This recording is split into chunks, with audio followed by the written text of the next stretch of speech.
नमस्कार, मैं हूं आयुष कुमार और आप देख रहे हैं 11 स्पेशल। झारखंड विधानसभा में राज्यपाल संतोष कुमार गंगवार ने राज्य सरकार के रोड मैप को सदन के सामने रखा। अपने अभिभाषण में राज्यपाल ने कहा कि राज्य की नौकरियों में 33% महिलाओं को आरक्षण दिया जाएगा।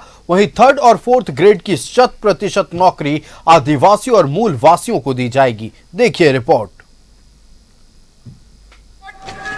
राष्ट्रीय स्लोगन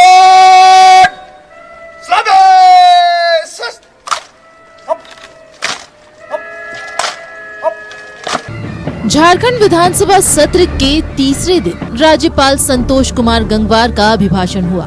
राज्यपाल ने अपने अभिभाषण में सरकार के रोड मैप को सदन के सामने रखा।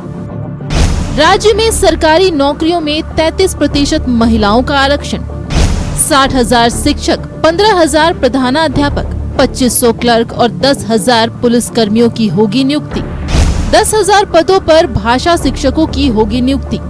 3rd और 4th ग्रेड की नौकरी में आदिवासी मूलवासी को 100% आरक्षण। राज्य के सभी जरूरतमंद परिवारों को 15 लाख रुपए का अबुआ स्वास्थ्य सुरक्षा योजना। सभी गरीब व्यक्ति को प्रति महीने 7 केजी चावल और 2 केजी दाल। 25 लाख से ज्यादा गरीब परिवारों को अबुआ आवास योजना। राज्य में स्पोर्ट्स यूनिवर्सिटी की स्थापना होगी। राज्य में 500 सीएम स्कूल ऑफ एक्सीलेंस की स्थापना। 4,500 पंचायत स्तरीय आदर्श विद्यालय की स्थापना। निबंधित पत्रकारों के लिए पेंशन, बीमा और प्रशिक्षण का अधिकार।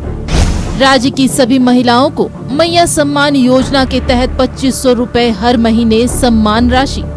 राज्य में मदरसा बोर्ड, अल्पसंख्यक कल्याण बोर्ड और उर्दू एकेडमी का होगा गठन। केंद्र के पास बकाया 1,36,000 करोड़ की वसूली के लिए कानूनी रास्ता अपनाएगी सरकार। हो, मुंडारी और कुड़ुख और दूसरे जनजाति भाषाओं को संविधान की 8वीं सूची में शामिल कराने की पहल होगी। ओबीसी को 27%, एसटी को 28% और एससी को 12% आरक्षण देने के विधेयक को स्वीकृति कराने का प्रयास। सरना धर्म कोड का मामला केंद्रीय गृह मंत्रालय के पास लंबित, स्वीकृत कराने की होगी कोशिश। खास महल एवं जमाबंदी की जमीनों पर रह रहे परिवारों को मान सम्मान के साथ जीने का अधिकार देगी सरकार। गैर मजरूआ जमीन पर बसे रैयतों की रजिस्ट्री और रसीद कटाने की प्रक्रिया फिर से होगी शुरू। सहारा इंडिया से भुगतान को लेकर निवेशकों की लड़ाई सदन से संसद और कोर्ट तक लड़ेगी सरकार। किसानों को 0% ब्याज दर पर कृषि ऋण उपलब्ध कराएगी सरकार। मनरेगा मजदूरों को न्यूनतम 350 रुपए प्रतिदिन मिले, इसे लेकर राज्य सरकार अपनी निधि से सहयोग करेगी। लिफ्ट इरिगेशन योजना के तहत 10,000 करोड़ की योजनाएं होंगी शुरू। प्रखंड स्तर पर खोले जाएंगे डिग्री कॉलेज।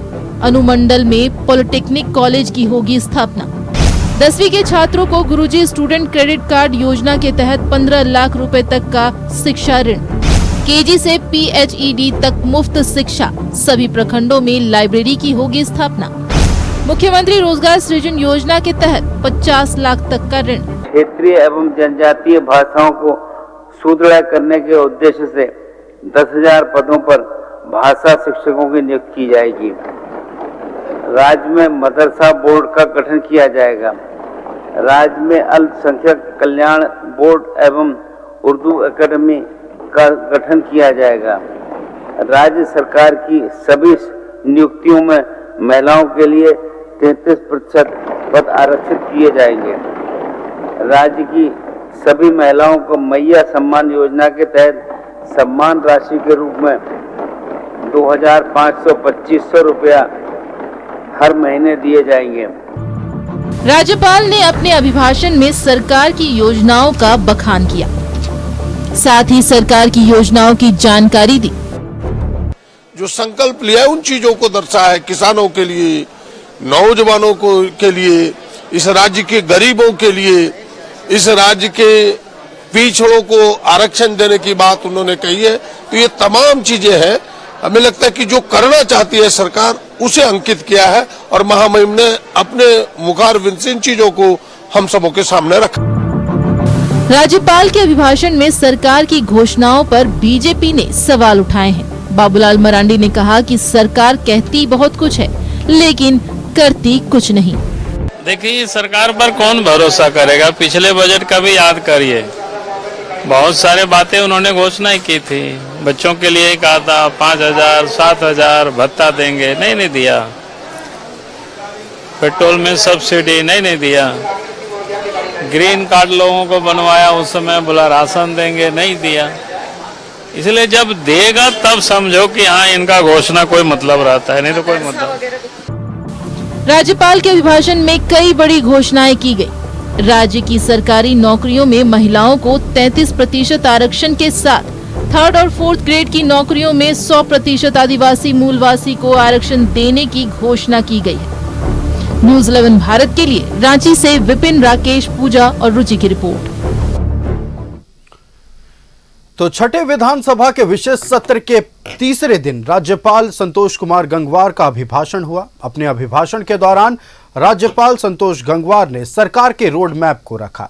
अब इसमें अगर रोड मैप को देख लिया जाए तो कई बड़ी बातें हैं।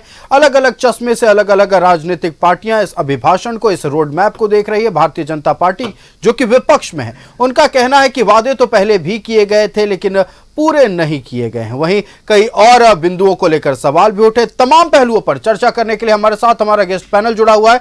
सबसे पहले अपने गेस्ट पैनल से आपका परिचय करा दें। हमारे साथ भारतीय जनता पार्टी से प्रतुल शाहदेव जी जुड़े हुए हैं। प्रतुल जी, बहुत स्वागत है न्यूज़ 11 भारत में। ईश्वर आनंद जी हमारे साथ कांग्रेस पार्टी से जुड़े हुए हैं। ईश्वर जी, बहुत स्वागत है न्यूज़ 11 भारत में। शिवेंदु सेन जी हमारे साथ सीपीआईएम से जुड़े हुए हैं। शिवेंदु जी, बहुत स्वागत है न्यूज़ 11 भारत में। और आफ्ताब जमील जी हमारे साथ जनता दल यूनाइटेड से जुड़े हुए। आफ्ताब जी, बहुत स्वागत है न्यूज़ 11 भारत में। सबसे पहले रुख करते हैं विपक्ष का, भारतीय जनता पार्टी के पास चलते हैं और जानते हैं कि आज जो रोड मैप राज्यपाल संतोष कुमार गंगवार ने अपने अभिभाषण के दौरान सदन के सामने रखा है, बीजेपी इसे कैसे देखती है? देखिए, ये सरकार का अगर ट्रैक रिकॉर्ड अच्छा रहता तो हम भी खुले दिल से इसका स्वागत करते हैं कि सरकार ने बड़ी अच्छी घोषणाएं की हैं, इसको वस्तुस्थिति इंप्लीमेंट करे। लेकिन पिछले 5 वर्षों का ट्रैक रिकॉर्ड आप देखें, सरकार ने अमूमन वही सारी अधिकांश घोषणाएं की हैं जो इन्होंने पिछले बार भी अपने निश्चय पत्र में किया था। उस पर कितना अमल हुआ, इस पर कोई चर्चा का विषय नहीं, क्योंकि जनता का मैंडेट मिल गया। 114 घोषणाएं थी निश्चय पत्र में, एक को भी इन्होंने अमल नहीं किया था, फिर भी जनता ने उन पर विश्वास किया। तो पुराने ट्रैक रिकॉर्ड को नजरअंदाज करते हुए हम प्रभु से कामना करते हैं कि इस बार सरकार जो प्रॉमिस कर रही है उसको वो इंप्लीमेंट करे, यही हमारी इच्छा होगी। अब देखिए इनकी कुछ घोषणाएं। सबसे पहले जो हजारीबाग में सीजीएल छात्रों पर लाठीचार्ज हुआ, मुझे लगता है ये सरकार की बहुत गलत तरीके से शुरुआत थी। छात्र सीजीएल परीक्षा के परिणाम को घोषित किए जाने का विरोध में सड़कों पर उतरे थे। पुलिस को संयम से उनके साथ बर्ताव करना चाहिए ताकि इसी छात्र शक्ति, इसी महिला शक्ति, इसी आदिवासी मूलवासी के वोट से ये सरकार बनी है। लेकिन बर्बरता से लाठीचार्ज हुई, कई लोग गिरफ्तार हुए, मुझे लगता है 100 से ज्यादा लोगों पर नेम्ड एफआईआर हुए। तो ये एक अच्छी शुरुआत नहीं हो सकती। इस सिचुएशन को डिफ्यूज किया जा सकता था, क्योंकि इस बात की पहले से घोषणा थी कि हजारीबाग बंद रहेगा सीजीएल परीक्षा के रिजल्ट के विरोध में। तो प्रशासन को इसकी तैयारी करनी चाहिए थी। तो ये एक निश्चित रूप से अच्छी शुरुआत नहीं है। आज कौन सा दिन है आयुष, याद है आपको? जी, कौन सा दिन है आज? तारीख आप किस संदर्भ में बोल रहे हैं? आज तारीख के बारे 11 दिसंबर है। 11 दिसंबर है। मुख्यमंत्री जी ने क्या घोषणा की थी जी? 11 तारीख को 11 बजे फटाफट मैया सम्मान की 2500 रुपए की राशि पहुंच जाएगी। मेरी जानकारी में अभी तक किसी को नहीं पहुंची। उम्मीद है अभी भी रात खत्म होने में, आज का 11 तारीख खत्म होने में 3 घंटे 50 मिनट बचे हैं, शायद ये राशि ट्रांसफर हो जाए। लेकिन जब हम स्टूडियो में बैठकर डिस्कशन कर रहे हैं 11 तारीख हो गई आयुष, कोई पैसा ट्रांसफर नहीं हुआ। अब हम बात करते हैं आदिवासी मूलवासियों के लिए। मुख्यमंत्री जी ने बड़ी अच्छी बात कही। हम भी आदिवासी मूलवासी के पक्षधर हैं, मैं खुद एक मूलवासी हूं और मैं भी चाहता हूं कि कम से कम 3rd और 4th ग्रेड की नौकरी, हम तो कई बार इसको कह चुके हैं कि अब चपरासी, स्वीपर और क्लर्क की नौकरी क्या झारखंड का भूमिपुत्र नहीं करेगा? तो क्या पूरे देश के कोने से लोग यहाँ पर ये हक भी यहाँ के आदिवासी मूलवासियों का छीनने आएंगे? भाई, जब इन्होंने विधानसभा में पेश किया था तो उस समय हमारे विधायकों ने समर्थन किया था, लेकिन तत्कालीन उस समय बाबूलाल मरांडी जी ने उस समय भी कहा था कि सरकार इसको एक सरकारी संकल्प से लागू कर सकती है। इसके लिए इतना लंबा रास्ता विधानसभा और नवी अनुसूची भेजने का जरूरत नहीं, क्योंकि नवी अनुसूची में भी भेजे गए जो चीजें हैं उसको जस्टिस सब्रवाल के सुप्रीम कोर्ट की खंडपीठ ने कहा था वो रिव्यू हो सकता। सरकारी संकल्प से लागू करें, हमें कोई इसमें परेशानी नहीं। 33% आरक्षण दीजिए महिलाओं को, ये एक अच्छी बात है। पिछले बार भी इन्होंने यही बात कही थी, इंप्लीमेंट नहीं किया। देखिए कृषि लोन 0% ब्याज पे कह रहे हैं ये देने की, ये भी अच्छी बात है, लेकिन फिर हमें याद आता है कि इन्होंने तो किसानों के लिए हर एक प्रखंड में किसान बैंक खोलने की बात कही थी पिछले अपने 2019 के संकल्प पत्र में, उसको भी यथार्थ पर नहीं उतारा। 1,36,000 करोड़ में जो राज्यपाल जी के अभिभाषण में मैंने सुना कि ये कानूनी रास्ता इसके लिए तलाशा जाएगा, इसको लाने के लिए हम पिछले बार भी डिस्कस कर चुके हैं कि सुप्रीम कोर्ट का फैसला आ चुका है कि 2026 से 12 किश्तों में जो भी राज्य हैं, सिर्फ झारखंड नहीं, छत्तीसगढ़, जो मध्य प्रदेश है, जितने उड़ीसा है, वेस्ट बंगाल है, जहां मिनरल्स प्रोड्यूसिंग एरियाज है, जितना उनका बाकी पैसा है, वो पैसे के क्वांटम पर थोड़ा डिस्प्यूट हो सकता है, पर ये तो सुप्रीम आदेश है कि 2026 से इसको करना, और राज्य सरकार को अगर जल्दबाजी है तो रिव्यू पिटीशन फाइल करे।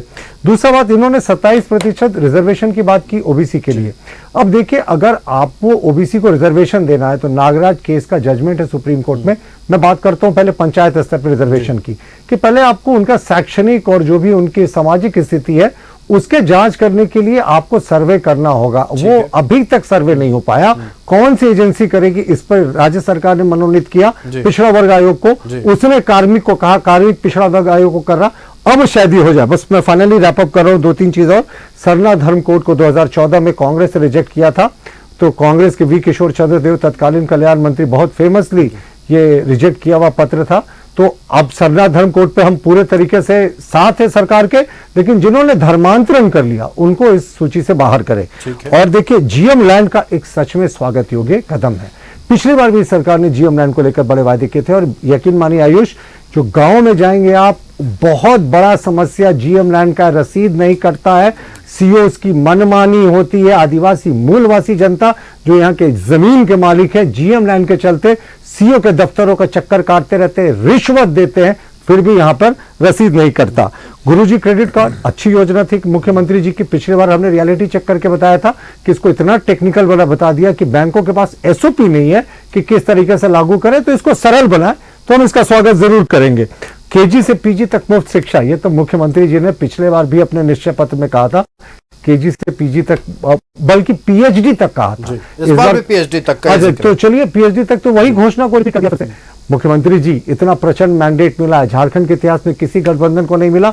आपसे आग्रह होगा कि सच में इन योजनाओं को साकार करें। 10,000 भाषाई टीचर्स का अपॉइंटमेंट भी बड़ा इंपॉर्टेंट है। अब देखिए, नागपुरी, कुड़ुक, मुंडारी, संथाली, जितने यहाँ के स्थानीय भाषा हैं, इसकी पढ़ाई होगी, यहाँ के टीचर्स की नियुक्ति होगी, तो जाहिर तौर पर यहाँ के आदिवासी मूलवासियों को उसमें नौकरी मिलेगी। लेकिन आपने कितना इसमें रिसर्च करवाया, कितना इसकी आपने लिपि पे शोध करवाया, आपको पता है ना, सबको पता है हिंदी जो भाषा है वो उसकी स्क्रिप्ट है देवनागरी, उसी तरीके से संथाली भाषा की जो स्क्रिप्ट है उसको क्या कहते हैं वो, हाँ जी, इन्होंने सही बताया, ओली चिक्की। तो ओली चिक्की भाषा पे कितना रिसर्च हुआ है ये भी जानने की आवश्यकता है, कितने पुस्तक उस भाषा में, मुख्यमंत्री जी को इस ओर भी ध्यान देना चाहिए। और अंतिम में उन्होंने फिर से मदरसा बोर्ड और उर्दू एकेडमी की बात कर दी। भाई ये उनका विशेषाधिकार है। हम तो कहेंगे कि अगर अल्पसंख्यकों के कल्याण के लिए सोच रहे मुख्यमंत्री जी, तो उनको मेन स्ट्रीम में सोसाइटी में शामिल कराइए। मदरसा के बच्चे कितने क्वालिफाई कर पाते हैं कॉम्पिटिटिव एग्जामिनेशन में, इस पर भी शोध कीजिए। आधुनिक जो है वो आधुनिक सोच के साथ जो अल्पसंख्यक है समाज, उसको जोड़िए, उसको अभी भी वोट बैंक के रूप में मत देखिए। सिर्फ मौलाना और कठमुलुओं को खुश करने के लिए ऐसी घोषणाएं नहीं करें। हम तो मदरसा बोर्ड को जो ये सशक्त करने की बात कर रहे हैं, उर्दू एकेडमी की स्थापना की बात कर रहे हैं, उससे ज्यादा हम कहेंगे कि मुख्यमंत्री जी सीएम स्कूल ऑफ एक्सेलेंस की आपने जो घोषणा की है उसको सशक्त कीजिए और अल्पसंख्यक बच्चों को वहां एडमिशन करा के मुख्य धारा से जोड़िए। चलिए, बिल्कुल। तो आज राज्यपाल के अभिभाषण की जो मुख्य बिंदुएं थी उस पर भारतीय जनता पार्टी की ओर से प्रतिक्रिया सामने आई, सदन में भी प्रतिक्रिया सामने आई थी। आज स्टूडियो में भी जब भारतीय जनता पार्टी के प्रवक्ता प्रतुल शाहदेव इन तमाम बिंदुओं का उल्लेख कर रहे थे, इस पर जिक्र कर रहे थे, कह रहे थे ये तमाम जो रोडमैप में बातें लिखी गई हैं ये देखने में बहुत अच्छा लग रहा है और साथ ही स्वागत योग्य भी है। लेकिन हम अब कांग्रेस का रुख करते हैं। ईश्वर आनंद जी, स्वागत योग्य है, भारतीय जनता पार्टी भी कह रही है रोडमैप को, लेकिन सवाल उठाया जा रहा है पिछले 5 साल के कार्यकाल को लेकर। पिछले 5 साल के दौरान जो निश्चय पत्र में जिन बातों का जिक्र किया गया था, भारतीय जनता पार्टी कह रही है एक भी वादा पूरा नहीं हुआ। उसी तरह से इस रोड मैप का भी हाल हो सकता है, ये भारतीय जनता पार्टी आरोप लगा रही है। अपने सभी दर्शकों का मैं जोहार करता हूँ, आप सबों का भी अभिनंदन करता हूँ। देखिए, वायदे तो हम 2014 में बहुत सुने थे, 2019 में भी बहुत सुने थे, काला धन और पता नहीं, फिर से उसमें जाने की जरूरत नहीं है। देखिए, एक जो बड़ा उल्लेखनीय बात इन्होंने कहा कि 11 तारीख की बात उन्होंने सीएम साहब ने कही थी जी। और मुझे याद है तकनीकी कारणों से या किसी कारण से 11 को नहीं लेकिन 15 तारीख को खटाखट 2500 रुपया हर एक महिलाओं के खाते में जो है सम्मान राशि पहुंच जाएगा। इस बात की मैं गारंटी यहाँ बैठ के, फिर आप हमको 16 तारीख को बुला लीजिएगा। ठीक है। दूसरी बात जो सबसे खास बात है, पीछे क्या क्या हुआ, कितना कोरोना हुआ और कितना छापे पड़े, कितना तरह का परेशानी गया, कितना लिखा, उसमें हम नहीं जाना चाहते हैं। ठीक है, क्यों हुआ क्या, पास्ट में हमको जाने की आदत भी नहीं है।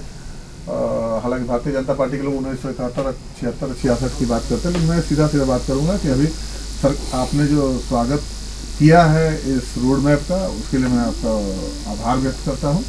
और निश्चित रूप से ये जो रोड मैप बनाया गया है, इसको महागठबंधन की सरकार पूरी तरीके से धरातल पर उतारने की कोशिश करेगी।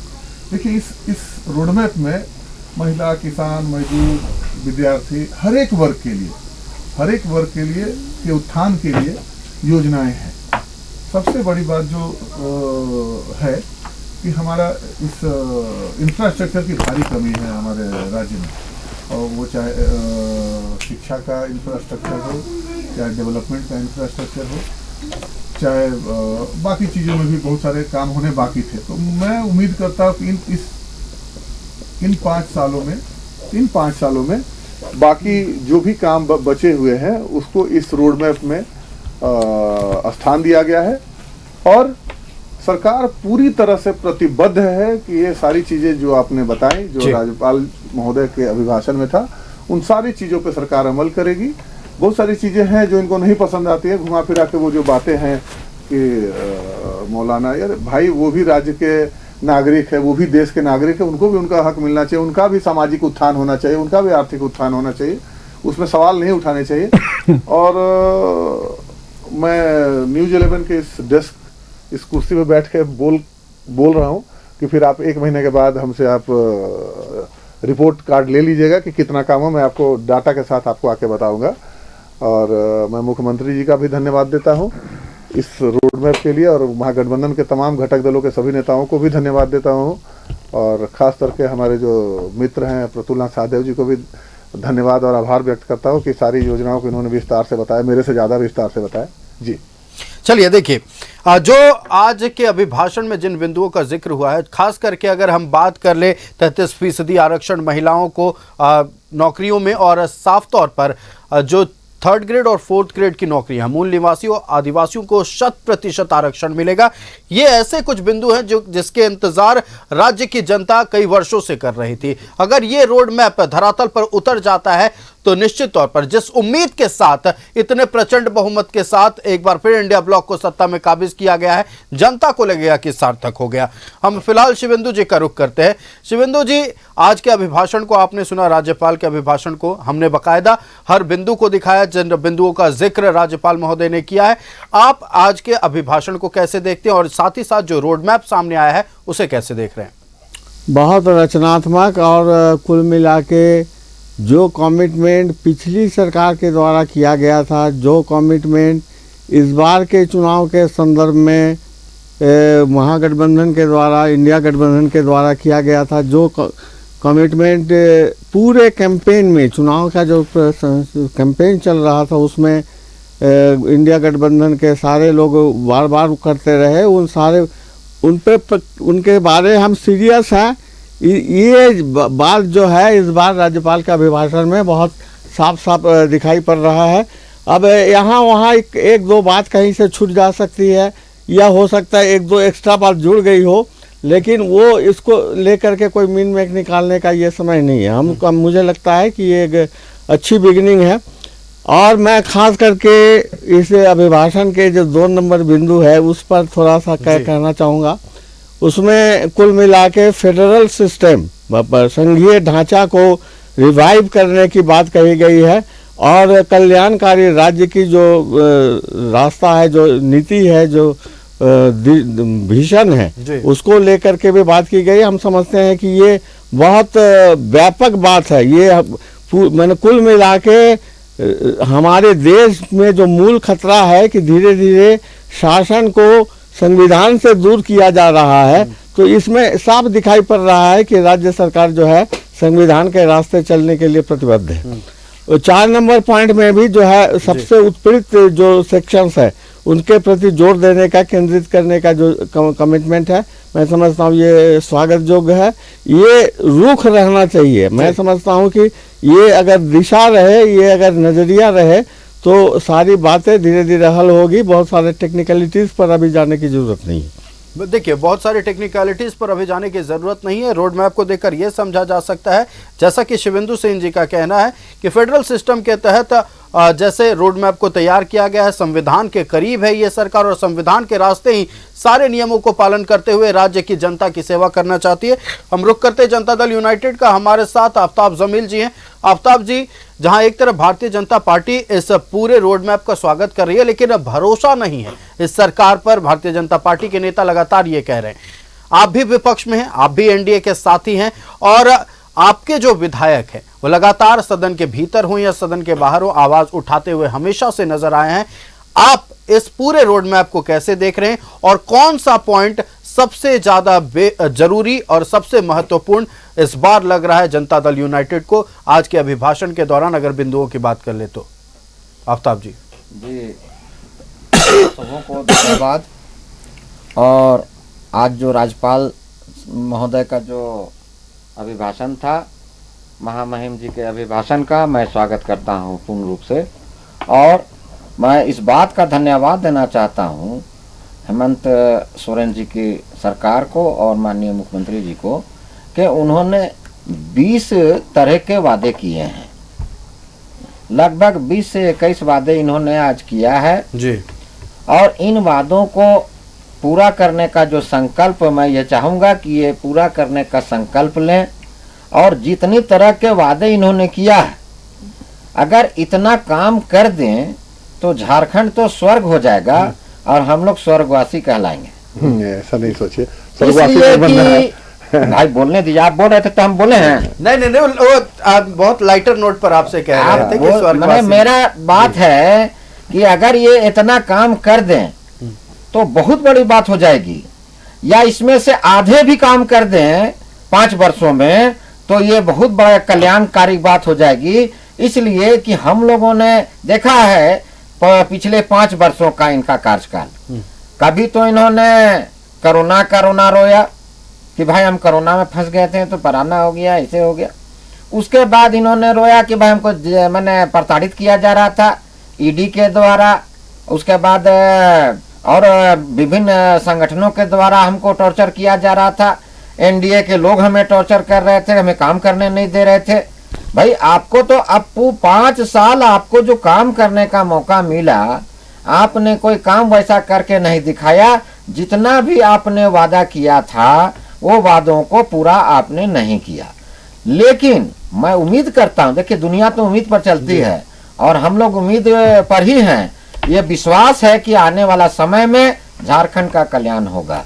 लेकिन एक बात अभी जो मैंने हमें शंका लग रही है कि इन्होंने कहा है, ये अभी आप जैसे बोल रहे थे सर कि किस तरह जो सबसे पहला बिंदु है आप उस किस बिंदु को देखना चाहते हैं। तो झारखंड में अल्पसंख्यकों का एक बहुत बड़ा योगदान झारखंड राज्य को अलग करने में रहा है और झारखंड में बहुत बड़ा आबादी मुसलमानों का और यहाँ पर अल्पसंख्यकों का रहा है। लेकिन इनको केवल अभी जैसा प्रत्युष भाई बोल रहे थे कि केवल इनको वादा किया गया प्रलोभन दे करके कि हाँ भाई आपको हम मदरसा बोर्ड का गठन करेंगे, उर्दू एकेडमी का गठन करेंगे, हम आपका खानकाह का सेवा करेंगे, हम आपको दरगाह का सेवा करेंगे, आपका बाउंड्री वॉल करा देंगे कब्रिस्तान का। ये सारी जो बातें हैं, ये बातें केवल कागज में सिमट करके रह गया और जिन लोगों को ये जिम्मेवारी मिली थी उन लोगों ने अपने जिम्मेवारी का निर्वाह नहीं किया। लेकिन ये खुशी की बात है कि जैसा अभी हमारे शिवेंदु भाई बोल रहे थे कि ये पुराना वाला जो है फिर से इन्होंने लाने का प्रयास किया और जो पुरानी बातें जो थी जिनको इन्होंने पूरा नहीं कर पाए थे, अभी उनको देर आए दुरुस्त आए, वो अभी याद आया है और उसको अभी पूरा करने का काम ये सोच रहे हैं। प्रत्युष भाई ने एक बात और कहा, बहुत अच्छी बात इन्होंने कही है कि हर बात को हम लोग विरोध में नहीं करते हैं या विरोध नहीं कर रहे हैं, हम लोग भी सपोर्ट कर रहे हैं। आप अल्पसंख्यकों को जो आपने मदरसा बोर्ड गठन करने का बात किया है और उसके विस्तार और विकास का बात किया है और उर्दू एकेडमी को लाने का काम किया है, आप पहले देखिए कि कितने लोगों को आपने बहाल किया है उर्दू में, कितने शिक्षक बनाए हैं, कितने उर्दू एकेडमी बनाए हैं, उर्दू के विकास के लिए आपने क्या किया है, योजनाएं किस प्रकार की बनाई हैं आपने, मदरसा के बच्चों का कितने सालों से बकाया है और उनको कितने सालों से अभी तक डिग्रियां नहीं मिली हैं, क्या क्या उसमें त्रुटियां हैं, इसको भी दूर करने का। और मैं तो ये चाहूंगा कि मदरसे के बच्चों को कंप्यूटराइज्ड किया जाए, कंप्यूटर से बिल्कुल उनको जोड़ने का प्रयास किया जाए। ये 1857 का ईस्वी का भारत नहीं है, ये भारत विकासशील भारत है और यहाँ के हर बच्चों को ये अधिकार है कि वो पढ़ें और आगे बढ़ें और यहाँ के वहाँ के भी बच्चे IAS और IPS बने और BD और C और DSP बने। लेकिन ये अफसोस की बात है कि वहां तक इनको बढ़ने नहीं दिया जाता है। खास करके अल्पसंख्यक के लोगों को ये माना जाता है कि ये वोट बैंक है, वोट के समय में इनको प्रलोभन दीजिए, इनको वोट लीजिए और फिर उसके बाद समय आवे तो उनको किनारे लगा दीजिए जिंदाबाद और मुर्दाबाद करने के लिए। चलिए देखिए, बिल्कुल कई महत्वपूर्ण बिंदुओं पर बात। दूसरी बात एक चीज और है सर, एक चीज और सुन लिया जाए, मूलवासी इन्होंने जो कहा है मैं उसका स्वागत करता हूँ कि मूलवासी का जहां तक, आदिवासी तो ठीक है, वो आदिवासी को भी क्लेरिफाई करनी होगी, कहाँ के आदिवासी, ये जो क्लियरिफाई करके आप लाइए कि आप जो 3rd और 4th ग्रेड का बहाली आप करिएगा तो ये कहाँ के आदिवासी आएंगे, या वो जो मूलवासी हैं वो मूलवासी का क्राइटेरिया क्या होगा, मूलवासी का परिभाषा क्या, मूलवासी का क्राइटेरिया क्या होगा, इसको परिभाषित सरकार करे और तब जाकर के मूलवासी की बात करे। मूलवासी तो आप किसी को भी बोल दीजिएगा। तो ये चीज मूलवासियों पर सवाल उठने ही थे, चूंकि स्थानीय नीति को लेकर कई सवाल उठे हैं 3rd और 4th ग्रेड में। हालांकि 100% नौकरी का वादा सरकार कर रही है मूलवासियों और आदिवासियों को, लेकिन मूलवासियों की परिभाषा क्या होगी, इस पर बहस आगे जारी रखेंगे। तो आज चर्चा राज्यपाल के अभिभाषण को लेकर, जो रोड मैप सदन के सामने रखा गया उसको लेकर कई ऐसे बुंदियों का उल्लेख किया गया है साफ तौर पर, जिससे राज्य की परिभाषा जो अभी है दुनिया की नजर में शायद बदल जाए। जो वादे किए गए हैं वो वादे अगर धरातल पर 100% उतर जाए तो हमारे राज्य की जो स्थिति है 5 सालों के भीतर ही बदल सकती है। और जिन बातों का जिक्र, खास तौर पर अगर महिला आरक्षण की बात कर ले, नौकरियों में 100% नौकरी का आरक्षण की बात अगर कर ले, हम मूल निवासियों की, आदिवासियों की, 500 CM एक्सीलेंस स्कूल की बात कर ले, 4500 आदर्श विद्यालय की बात कर ले और अनाज जो वितरण होना है उसको लेकर बात कर ले, कई ऐसे बिंदु हैं, कई ऐसे पॉइंट्स हैं, कई ऐसे योजनाएं सरकार की ओर से लानी है जिसको लेकर जनता की उम्मीदें बढ़ी हुई हैं। हम इस पर आज चर्चा कर रहे हैं। हम भारतीय जनता पार्टी का रुख करेंगे, लेकिन शिवेंदु जी का फिलहाल रुख करते हैं, एक छोटा सा जवाब ले लेते हैं। आफ्ताब जी ने एक बहुत महत्वपूर्ण मुद्दा उठाया। उन्होंने कहा कि जैसे अभी अगर बात कर ले, मदरसा बोर्ड की बात हो रही है और उर्दू की बात हो रही है, लेकिन जिस तरह से आफ्ताब जी कह रहे हैं कि मदरसों में कितना बकाया है, कितना टेक्नोलॉजिकली एडवांस्ड हुआ है, इन बातों पर सरकार की ओर से क्यों चर्चा नहीं की जाती, और की जाती है तो सार्वजनिक तौर पर इसे सबके सामने क्यों नहीं लाया जाता है? शिवेंदु जी, बात अगर मान लीजिए अगर कोई कमी रह गई है इसमें उस टेक्निकल सवालों को लेकर के, तो वो पूरा कर लेगी सरकार। हमको पूरा भरोसा है कि उनसे डायरेक्टली मिला जाए, सीधा सीधी बात किया जाए तो उसमें जो कमी खामी है वो भी खत्म हो जाएगा। हम यहाँ एक बार जो कहना चाह रहे हैं वो है कि असल में ये सब बोर्ड और आपका जो है ये सब पुनर्गठन करने का ये तो ठीक है, लेकिन असल में हमको लगता है कि इस अभिभाषण में ये बात भी आनी चाहिए थी कि एक जो जबरदस्त असुरक्षा का माहौल पैदा हो गया है इस देश में माइनॉरिटीज़ के लिए, उस असुरक्षा का बोझ से हम उनको मुक्त करेंगे, उनको बचाएंगे, उनको प्रोटेक्शन देंगे। ये बात और क्लियरली और भी कैटेगरिकली हमको लगता है कि अभिभाषण में आना चाहिए था। एक थर्ड बात जो मैं थोड़ा आपके साथ मेरा डिफरेंस है। मैं आप बार बार कह रहे हैं कि ये रोड मैप है जी, मुझे लगता है कि ये संकल्प है। ठीक है, आप कह रहे हैं रोड संकल्प मैप है, बनाना हम रोड पड़ेगा। मैप कहेंगे और हम इसे ब्लूप्रिंट ही अभी कहेंगे जब तक धरातल पर ना उतर ब्लूप्रिंट जाए। कहिए, लेकिन दोनों सही, रोड जी। मैप बनाने में थोड़ा काम करना पड़ेगा। हमको लगता है कि अभी परसों तरसों रोज मैं अखबार में देख रहा था कि गवर्नमेंट की ओर से, राज्य सरकार की ओर से ये घोषणा की गई है कि अगले 2 महीने में हम लोग अपना रोड मैप बना लेंगे। और मेरा सुझाव होगा सरकार के प्रति कि ये अगर सचमुच ये सब अगर काम करना है तो आपको किस रास्ते से इसको किया जा सकता है, उपाय क्या होगा, मेथोडोलॉजी क्या होगा, जी। इन सब डिटेल्स में जाने की जरूरत है। और मेरा तो सलाह होगा खुद मुख्यमंत्री जी को कि इस मामले में थोड़ा कंसल्टेशन की प्रक्रिया में आगे बढ़े। जन संगठन दुनिया भर में है, मैं खुद एक ट्रेड यूनियनिस्ट हूँ, जी। हमको बहुत कुछ कहना है सरकार के को। बहुत सारे सामाजिक संगठन हैं, हम कह रहे हैं जिसको हम लोग सिविल सोसाइटी कहते हैं।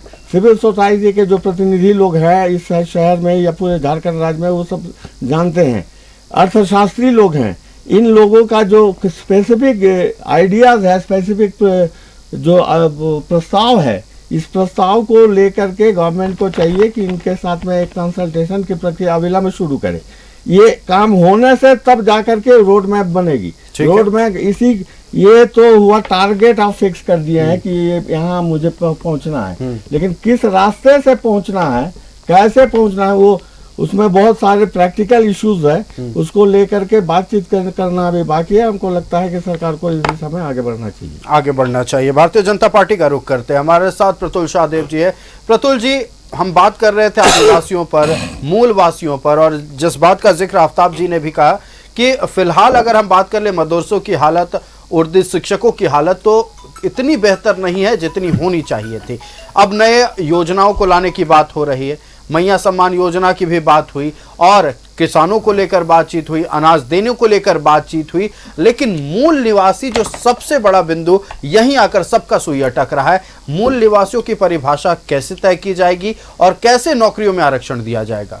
आयुष, ये आपने बहुत ही अच्छा प्रश्न उठाया। मुझे लगता है इसमें सारे राजनीतिक दलों को चिंता करनी चाहिए, क्योंकि आदिवासियों को उनका कुछ हक मैं कह रहा हूँ, जो रिजर्वेशन है संविधान में दिए गए प्रावधानों के अनुसार मिल जाता है।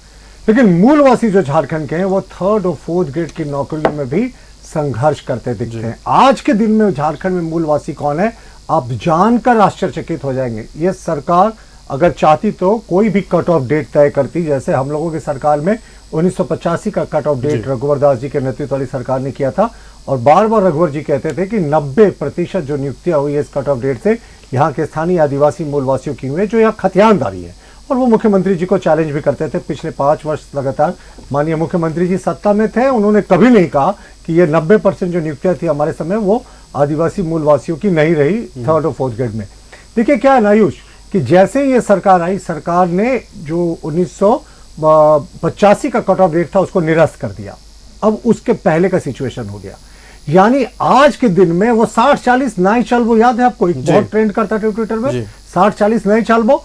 तो अब यहाँ स्थिति ये हो गई है कि जो रिजर्वेशन के दायरे में 60% लोग आते हैं, चलिए उनको तो उनका हक मिल रहा है, उसमें भी इकोनॉमिकली वीकर सेक्शन में कौन लोग आएंगे, उनका कट ऑफ डेट कौन है, वो कहीं भी देश के हिस्से के हैं वो यहाँ नौकरी कर सकते हैं। और 40% जो जनरल नौकरियां हैं, जो सामान्य कोटि के ओबीसी के लिए, सामान्य जाति के लोगों के लिए, वो उसमें पूरे कश्मीर से कन्याकुमारी तक के लोगों का रास्ता खुल गया। अब मैं तो बार बार एक चीज का हिमायती हूं कि क्या 3rd और 4th ग्रेड की नौकरियां भी झारखंडी नहीं करेंगे, यहाँ के मूलवासी नहीं करेंगे। तो सबसे पहले नौकरियों से भी पहले मुझे लगता है सरकार की प्रायोरिटी होनी चाहिए कि मूलवासी कौन है, स्थानीय कौन है, इसका कट ऑफ डेट निर्धारित करे। और ये सिर्फ 3rd और 4th ग्रेड की नौकरी के लिए, या फिर बाहरी और भीतरी वाली लड़ाई नहीं छिड़नी चाहिए। यहाँ हम 3rd और 4th ग्रेड की नौकरी में हक देने की बात कर रहे हैं साहब, ये तो हक बनता है। और आफ्ताब साहब ने एक बड़ा इंपॉर्टेंट प्रश्न उठाया कि आदिवासियों में भी आदिवासी कौन है। अब आप देखिए, हम लोग लड़ाई लड़ रहे हैं, जो झारखंड मुख्यमंत्री जी हैं कहते हैं हम असम भेजेंगे, वहाँ टी ट्राइब्स की क्या स्थिति है उसको देखेंगे। असम गवर्नमेंट हालांकि 3% रिजर्वेशन दिया, उनको लोन की भी सुविधा दी, लेकिन इस पर एक राष्ट्रीय बहस छिड़ना चाहिए, क्योंकि संविधान में दिए गए प्रावधानों के अनुसार अगर आप झारखंड में आपका जन्म हुआ, आप यहाँ के ट्राइबल हैं, तो आप दूसरे देश में जो ट्राइबल कोटा है उसको नहीं ले सकते। अब मुख्यमंत्री जी के परिवार की 2 जो भाभियां हैं वो बड़ी भाभी सीता सोरेन करे या दूसरी कहे उनकी पत्नी कल्पना सोरेन, वो जनरल सीट से उनको लड़ना पड़ रहा है। जब तक वो लड़ रही थी ट्राइबल सीट से सीता सोरेन जी कुछ नहीं था, पर ये जब बहस चढ़ी तो वो अब जनरल सीट से लड़ रहे हैं। तो इस पर भी इनको पहल करनी चाहिए कि आदिवासी आखिर कौन है झारखंड में, क्या यहाँ का आदिवासी या पूरे राष्ट्र भर में कुछ हम लोग ऐसा प्रयास करेंगे कि देश का कोई भी आदिवासी वो यहाँ का नौकरी करेगा। और एक बड़ा इंपॉर्टेंट है कि इन्होंने अबुआ आवास में जो कहते हैं ना कि आज कांग्रेस के प्रवक्ता विद्वान प्रवक्ता आनंद साहब को मैं सुन रहा था, उन्होंने कहा कि तकनीकी परेशानियां थी साहब, तो चलिए 11 तारीख को मुख्यमंत्री ने कह दिया तो क्या हुआ, 15 तारीख को हम डेफिनेटली देंगे। हमें उम्मीद है कि जब चौथे साल हम इनके घोषणा पत्र को लेकर बैठे तो यही सारी बातें ना सुनने को मिले कि साहब करना तो चाहते थे, तकनीकी परेशानी आ गई, कहना तो चाहते थे, केंद्र ने मदद नहीं किया, करना तो चाहते थे लेकिन हमारा कोष खाली था, करना तो चाहते थे लेकिन यहाँ कोर्ट ने रोक दिया, करना तो चाहते थे साहब लेकिन ये परेशानी वो परेशानी। जब शुरुआत में आप लाठीचार्ज से शुरुआत कर रहे किसी सरकार की यहाँ के आदिवासी मूलवासी छात्रों पर, और दूसरा जो 11 तारीख को वादा था आपका 2500 रुपये खटाखट जाने का, वो 15 तारीख चला गया। और देखिए इसमें भी क्या कैच है, मुख्यमंत्री जी ने कहा था कि हम अपने आंतरिक संसाधनों से इसको जनरेट करेंगे, इसके लिए कोई अतिरिक्त जो कर नहीं होगा, लेकिन क्या किया इन्होंने 4000 करोड़ रुपया सरकार ने सरेंडर करवाया है मैया समान राशि देने के लिए।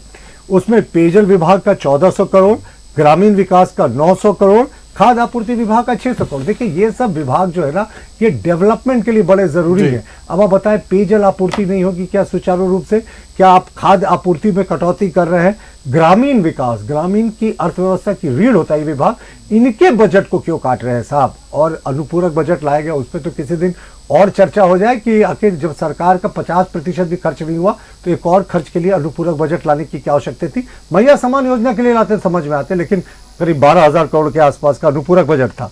तो ये जो पैसे का डेविएशन हुआ है ये क्यों, और वो भी जन कल्याणकारी जो विभाग है उनसे पैसे का डेविएशन हुआ। अबुआ आवास में मुख्यमंत्री जी की घोषणा मैं देख रहा था 25 लाख या 20 लाख ऐसा कुछ घोषणा था कि वो करने जा रहे हैं। मैं कहूंगा कि अबुआ आवास में मुख्यमंत्री जी को रियलिटी चेक की आवश्यकता है। हम भी चाहते हैं अबुआ आवास दीजिए ना साहब, यहाँ के आदिवासी मूलवासी लाभान्वित होंगे उससे। लेकिन आपने जिस योजना को 2023-24 के वित्तीय वर्ष में शुरू किया था, 2024-25 का वित्तीय वर्ष समाप्त होने जा रहा है, आज भी मैं कहता हूं चैलेंज करके कि एक अबुआ आवास पूरे प्रदेश में नहीं है जिसका गृह प्रवेश भी हो गया जहां आदिवासी मूलवासी रह रहा हो। तो 2 वर्ष जो वित्तीय वर्ष है वो 2-3 महीने में बीत जाएगा और आप एक भी अबुआ आवास में जब गृह प्रवेश नहीं करा पाए तो ये 20 लाख का लक्ष्य कैसा पूरा करेंगे। माननीय मुख्यमंत्री जी कहां गलतियां हो रही है, आपसे सिस्टम को चेक कीजिए। विपक्ष आपका सकारात्मक रवैया अपनाने के लिए तैयार है, लेकिन अगर आप एक भी अबुआ आवास नहीं दे पाए 2 वित्तीय वर्षों में तो 20 लाख 25 लाख कैसे देंगे अगले 5 वर्षों पे, इस पर भी एक बड़ा प्रश्न चिन्ह होता है। और इन्होंने एक और चीज कही थी कि मदरसों की बात हुई थी। भाई हम तो चाहते हैं कि झारखंड में मदरसों की आवश्यकता ही नहीं हो, क्यों आप मदरसों में तामील देना चाहते हैं। आप इनको इतना सशक्त बनाइए, मैंने कहा ना CM school of excellence, model school, इनमें अल्पसंख्यकों का एडमिशन कराइए। अगर आप उनको सच में झारखंड के भूमि पुत्र अल्पसंख्यकों की बात करें, मैं बांग्लादेशी घुसपैठियों की बात नहीं कर रहा, जिसके प्रति सरकार का पिछले बार भी विशेष लगाव था, इस बार भी वो डिफेंड करते दिख रहे। यहाँ के स्थानीय अल्पसंख्यकों को, यहाँ के स्थानीय मुसलमानों को साहब जो झारखंड की मिट्टी से रंगे, इनको आप मुख्य धारा में शामिल कराइए। आफ्ताब साहब ने एक बात बिल्कुल सही कही, एक श्वेत पत्र जारी करे सरकार, कितने सरकारी योजनाओं का लाभ पिछले 5 वर्षों में अल्पसंख्यकों को मिला, मुसलमानों को, क्रिश्चियनों को कितना मिला। और इस बार एक अच्छी शुरुआत यह है कि किसी आर्च बिशप ने यह नहीं कहा कि यह सरकार हमारे लिए क्रिसमस गिफ्ट है, पिछली बार की गलतियों से वो सीख गए। मैं एक बात से सहमत नहीं हूं शुभेंद्र जी की कि अल्पसंख्यक भयभीत है या अल्पसंख्यक असुरक्षित महसूस करता है, इसके लिए लाना चाहिए था। और अभिभाषण में तो राज्यपाल वही पढ़ते हैं ना जो सरकार लिख कर देती है, अपने मन से वो कुछ पढ़ते नहीं। तो अगर आप चाहते थे, आप तो सरकार के एक प्रमुख घटक दल है, आप ही के कोऑर्डिनेशन से, आप ही के सहमति से सरकार चल रही है, तो राज्यपाल का अभिभाषण एक चीज और एक्सपोज करता है कि आम सहमति नहीं बनाई गई थी घटक दलों में, क्योंकि आम सहमति बनाई दी जाती, माले का भी अगर ये इच्छा लिया गया था तो शायद ये पॉइंट शामिल होता। हालांकि इस पॉइंट को हम बेफिजूल मानते हैं, क्योंकि जितने अल्पसंख्यक हमारे देश में सुरक्षित है वो और कहीं नहीं है। और सच्चर कमेटी की रिपोर्ट पर तो किसी दिन एक दिन विशेष चर्चा हो जाए कि कब किस सरकार ने कितने लोगों का अपॉइंटमेंट किया अल्पसंख्यकों को। जी, कई अहम बातों को आपने सामने रखा और जिस पर हम सवाल भी लेंगे। हम रुख करते हैं कांग्रेस का। बस एक बात का डर बीजेपी को सता रहा है, जो उनके पूरे बातचीत से लगा। अगर ऐसा होता तो क्या ये वाली स्थिति नहीं आएगी? बीजेपी को पहले आश्वस्त कर दीजिए आप ईश्वर जी। सबसे बड़ी बात है कि अभी तो ये लोग बहुत ट्रॉमा से गुजरे हैं और उनको लगता है कि ये सारी योजनाएं अगर धरातल पे आ गई तो फिर हमारा यहाँ से वजूद ही खत्म हो जाएगा, अस्तित्व ही मिट जाएगा। मैं अबू आवास पे बहुत देर इन्होंने बात किया। मैं बता दूं कि अबू आवास जो है 23-24 के बजट में इसका प्रावधान, उसका फंड रिलीज किया गया और अभी 5-6 महीने 7 महीने में प्रशासनिक प्रक्रिया होते होते उसमें काम लगा हुआ है, लोगों को इसका लाभ मिल रहा है। 24-25 चल रहा है फाइनेंशियल ईयर। सर मैं 23-24 की बात कर रहा हूँ सर। अभी तो 24-25 चल रहा है फाइनेंशियल ईयर सही। जिस बात अभी 2 साल आपने कहा ना कि 2 साल, 2 साल हो गए। तो मैंने कहा एक भी घर नहीं। एक मिनट, अभी सब में लगे हुए हैं, मैंने फंड रिलीज काम हो रहा है। देखिए 2 साल से लगे जाए ना। मोदी जी तो बोला 1 मिनट, मोदी जी ने कहा मोदी जी फिर आगे 1 मिनट पक्का मकान देने की बात उन्होंने कही थी कि नहीं कही थी? सवाल के जवाब सुन लेते हैं। प्रतुल ईश्वर जी बात रखें। 2022 तक आदरणीय प्रधानमंत्री मोदी जी ने कहा था कि सबको देश में पक्का मकान होगा। क्या हुआ? पहले स्वीकार कीजिए, बताइए कि हाँ या ना। हाँ या ना बताइए, बताइए ना हाँ या ना। मोदी जी ने कहा था ना, मोदी जी ने कहा था कि नहीं कहा था? जवाब दे दिया जाए मुझे। प्रतुल जी मैं आपके सवाल का जवाब ले लूं जी। एक साल, एक फाइनेंशियल ईयर दूसरा चल रहा है। देखिए पूरा आप समझने की कोशिश नहीं कर रहे हैं। परेशानी यही है ना कि आपको बर्दाश्त नहीं हो रहा। हुआ है, ये 2 साल हुआ नहीं, वो उस मद में खर्च हो रहा है, लेकिन 6 महीने में आप चाहते हैं कि पक्का मकान बन जाए। अरे 1.5 साल हो गया, 1 साल 9 महीने हो गया। क्या बात कर रहे हैं? 2023 का बजट है, 23-24 का प्रावधान किया गया था। क्या बात कर रहे हैं? इनको 23-24 के बजट में इसका प्रावधान किया गया था। वो 23-24 में पहला किस्त रिलीज हुआ और उसके बाद किस्त पहला रिलीज किस्त हुआ। मैं बता दे रहा हूँ, पहले किस्त जो रिलीज हुई थी अबू आवास को लेकर वो 2023-24 के बजट ईयर में, फाइनेंशियल ईयर में। मैं तो यही कह रहा हूँ, क्या हो गया? मैं भी तो यही कह रहा हूँ। आप डाटा लेके बैठे हो, मैं भी डाटा लेके बैठे। प्रतुल जी ईश्वर जी के जवाब को पूरी तरह से सुन लेते हैं। ईश्वर जी, कोई भी जो आप कह रहे, एक भी मकान का गृह प्रवेश नहीं हुआ। 3 कमरे का मकान, पक्का मकान देने एक बता दे पूरे प्रदेश में, एक 6 महीने 8 महीने मैं अपने वापस ले लूंगा। ईश्वर जी अगर अभी अब तक एक भी गृह प्रवेश नहीं हुआ, सिर्फ एक, ठीक है मैं जवाब ले ले रहा हूं। कितने दिनों में गृह प्रवेश होना अबू आवास में शुरू हो जाएगा? बस ये बता दीजिए। ठीक है, नहीं हुआ कोई बात। कोई तकनीकी नहीं। इस अप्रैल से देखिएगा कि धड़ाधड़ खटाखट गृह प्रवेश होगा, उसमें आपको मिठाई खिलाने बुलाएंगे। मकान खटाखट कैसे बनता है? हाँ बनता है ना, मकान तो आपको बुलाएंगे ना मिठाई खाने। ठीक है, ये तो खैर भाषा हुई। आपको भी मिठाई खाने बुलाएगा ना गृह प्रवेश में। चलिए, बहुत सारे गृह प्रवेश में आपको ले चलूंगा मैं। 11 तारीख हो गया, खटाखट 25। चलिए, वक्त की पाबंदी है। आफ्ताब जी का रुख करते हैं। अबू आवास अप्रैल महीने में गृह प्रवेश होना शुरू हो जाएगा, ईश्वर आनंद जी ने ये कहा है और साफ तौर पर ये कह रहे हैं कि जो अभी तक ब्लूप्रिंट तैयार किया गया है, हम जिस दिशा में काम करना चाह रहे हैं, कांग्रेस का कहना है कि भारतीय जनता पार्टी को इस रोड मैप से, इस ब्लूप्रिंट से डर लग रहे। भारतीय जनता पार्टी का कहना है कि ये डर लग रहा है कहीं ये हुआ तो वाली स्थिति ना आ जाए। फिलहाल हम जदयू का रुख करते हैं। जनता दल यूनाइटेड से आफ्ताब जमील जी हमारे साथ है। आफ्ताब जी, आपने तमाम बातों को सुना। अब मैं जिस बात का उल्लेख करने जा रहा हूं, अगर हम बात कर ले एनडीए के, तो एनडीए के संकल्प पत्र में उन बातों का जिक्र था। खास तौर पर अगर हम बात कर ले सहारा इंडिया से भुगतान को लेकर निवेशकों की लड़ाई, सदन से निवेशकों की लड़ाई लड़ने के बाद तो बीजेपी भी कही थी, आप लोगों ने भी जिस बात का जिक्र किया था। और अगर हम बात कर लें हो, मुंडारी, कुड़ुक और दूसरे जनजातीय भाषाओं को संविधान की 8वीं अनुसूची में शामिल कराने की पहल होगी। पहल चंपाई सोरेन जी ने भी की थी हो भाषा को शामिल कराने को लेकर। तो इन बातों का उल्लेख, अब इन बातों को लेकर काम करना राज्य सरकार भी चाह रही है। तो आप लोग जो चाह रहे थे वो तो जनता के हित में काम हो ही रहा है। देखिए आफ्ताब जी, देखिए ये सही बात है कि देखिए माननीय मुख्यमंत्री जी चाहते हैं, माननीय हेमंत सोरेन जी चाहते हैं, जैसा कि ईश्वर भाई बताए अभी, ये सही बात है कि वो चाहते कि काम हो जी, ठीक ना। लेकिन उनको ये भी जानकारी होना चाहिए कि उनके जो पदाधिकारी हैं, जो कर्मचारी लोग हैं, ब्लॉक स्तर का, पंचायत स्तर का, बेचारा जो गरीब आदमी है, जो निरीह आदमी है, जो एकदम शोषित समुदाय से बिलोंग करता है, वो जाता है प्रखंड कार्यालय का, समझिए कि चक्कर काटते काटते उसका जो है ना हार्ट फेल कर जाता है लास्ट में। ऐसा स्थिति प्रखंडों में बना हुआ है कि बिना वहां पर दर्शन कराए हुए आपका कोई काम होगा ही नहीं। तो अबुआ आवास जो है बट रहा जरूर, लेकिन अबुआ आवास बिक रहा है। जो खरीदने की स्थिति में होगा वही मकान बनाएगा, और जो खरीदने की स्थिति में नहीं है वो बेचारा किनारे लगा रहेगा। तो इसलिए ये एक बहुत इसको विस्तार से बताएं, खरीदने की स्थिति में है नहीं, ये तो सरकार की योजना है। बिल्कुल बिचौलिया, बिल्कुल बिचौलिया लोग। आप चले जाइए, आप एक काम करा करके दिखा दीजिए। आज के डेट में आप प्रखंड में चले जाइए, प्रखंड में देखिए जिस तरह का व्यवस्था बिहार में माननीय नीतीश कुमार जी ने कराने का काम किया है। हर चीज का एक सिस्टम बनाया है उन्होंने, पदाधिकारी से लेकर के आईएएस से लेकर के आईपीएस तक और कर्मचारी और बड़ा बाबू तक इसको यह बताया गया है कि आपको कोई काम लंबित नहीं रखना है, कोई काम लंबित नहीं रखना है, और आपको एक समय सीमा के अंदर उस काम को आपको करना है। और यदि नहीं कीजिएगा तो उसके लिए आप पनिशमेंट के लिए भी तैयार रहिए। लेकिन ये चीज अरे नम्रता सवाल कर रहा हूँ, सवाल नहीं, मेरी बात सुन लीजिए, पहले बात मेरी सुन लीजिए सर, के बात को पूरा करने दीजिए। आदमी हड़बड़ा जाता है। आप लोग बड़े लोग हैं, कांग्रेस के लोग बड़े लोग होते हैं भाई। प्रश्न आप ही से होगा। आप एक चीज बताइए, ये आप ही को तो हम बोल रहे हैं कि अगर मान लीजिए ऐसा है, हम तो मुख्यमंत्री का तारीफ कर रहे हैं भाई, आपको क्यों बुरा लग रहा है? मुख्यमंत्री का तारीफ कर देंगे तो बुरा लग रहा है आपको, हमरा बुरा नहीं लग रहा। मुख्यमंत्री जी माननीय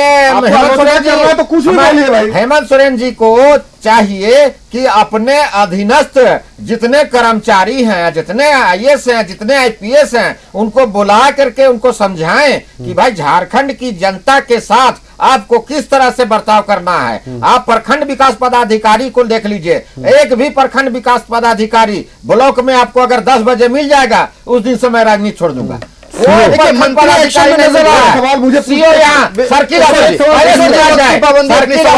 आप भाई हम लोग पूरा प्रखंड हम लोग पाबंदी अपने सवाल को करें, जो सवाल पूछना चाह रहे हैं जल्दी सामने रखें। मेरा सवाल ये है कि अभी आदरणीय प्रतुल नाथ साहदेव जी ने कहा कि देश भर में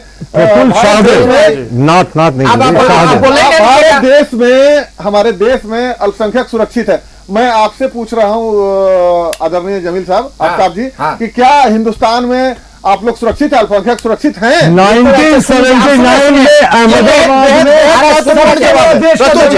आफ्ताब जी इसका जवाब दे रहे हैं। आफ्ताब जी 1984 में सिखों का कत्लेआम हुआ। प्रतुल जी आफ्ताब जी इसका जवाब दे रहे हैं। भागलपुर दंगा मेयर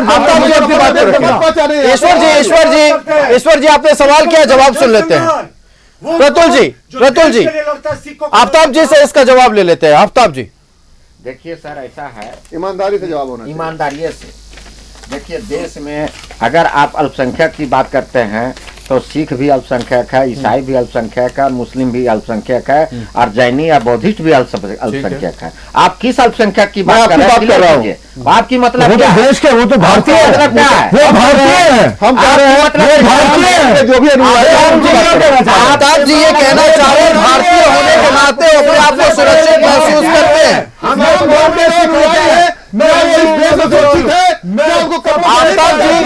आफ्ताब जी भारतीय हैं और सुरक्षित महसूस करते हैं। ये घटना की बनी थी देश में, वो भारतीय हैं, उनको धर्म के आधार पर कॉर्नर कर रही है कांग्रेस, चलिए हमेशा करती है। आज चर्चा अंतिम में अल्पसंख्यक पर आकर बात रुक गई। अल्पसंख्यक यानी मुस्लिम, अल्पसंख्यक यानी ईसाई, अल्पसंख्यक यानी बुद्ध धर्म को मानने वाले, जैन धर्म को मानने वाले, इस पर भी आगे चर्चा होगी। ये चर्चा बहुत लंबी है। अल्पसंख्यक क्या सुरक्षित है नहीं है, ये तो खैर अल्पसंख्यक जानते हैं और बेहतर पूरा भारत देश जानता है कि हमारे देश में रहने वाला हर एक शख्स सुरक्षित अपने आप को महसूस करता है भारत देश में। इस पर कोई टीका टिप्पणी ना हो तो बेहतर होगा। यह हमारे देश की बात है, हमारे देश की शक्ति की बात है, एकता की बात है। हम एक मुश्त एक साथ सब लोग सुरक्षित अपने राष्ट्र के भीतर है। आज जी सर एक सेकंड जी, मेरा कहना है कि देश में मुसलमानों का, अल्पसंख्यकों का, ईसाइयों का, बौद्धिस्ट का, जैनियों का जो हाल आज है वो किसी से छुपा हुआ नहीं है। लेकिन डर और दहशत का जो माहौल बनाया गया है वो माहौल तो भाजपा तो आ जाया है भाई, किसने तो आ जाया है। और भी दिन जब हम बहस करेंगे, चर्चाएं होगी, तो उस दिन हम तमाम बातों पर उल्लेख करेंगे। आज राज्यपाल के अभिभाषण को, सरकार के रोड मैप को हर अलग अलग राजनीतिक पार्टी के जितने भी राजनेता हैं, प्रवक्ता हैं, अपने अपने चश्मे से देख रहे हैं। अब देखना है कि आने वाले 5 सालों में राज्य सरकार जिन बातों का उल्लेख आज राज्यपाल के अभिभाषण में हुआ है, यह कितना प्रतिशत धरातल पर उतर पाता है। चूंकि जनता ने बड़े ही उम्मीद के साथ इस बार फिर सत्ता की कुर्सी पर बिठाया है, उम्मीद है 100% ही पूरा होगा। हमारे साथ अतिथि जुड़े हुए थे, हम एक साथ सभी अतिथियों का धन्यवाद करना चाहते हैं। हमारे साथ कांग्रेस, भारतीय जनता पार्टी, सीपीआईएम और जनता दल यूनाइटेड के तमाम अतिथि जुड़े हुए थे। हम उन सभी का धन्यवाद करते हैं। आज के इस बहस पे, आज के राज्यपाल के अभिभाषण, अच्छा माफ कीजिएगा शिवेंदु जी, सीपीआईएमएल के हैं, माले के हैं, और तमाम बिंदुओं पर आज चर्चा हुई। आज चर्चा इस बात पर हुई कि राज्यपाल के अभिभाषण में जिन बिंदुओं का जिक्र किया गया है उस दिशा में सरकार कैसे काम करेगी। आने वाले 2 महीनों में सरकार का कहना है रोड मैप तैयार कर लिया जाएगा। अब देखना है कि उम्मीदें जनता की कितनी पूरी होती है। फिलहाल इस पेशकश में इतना ही, मुझे दीजिए इजाजत। देखते रहिए न्यूज़ 11 भारत। नमस्कार।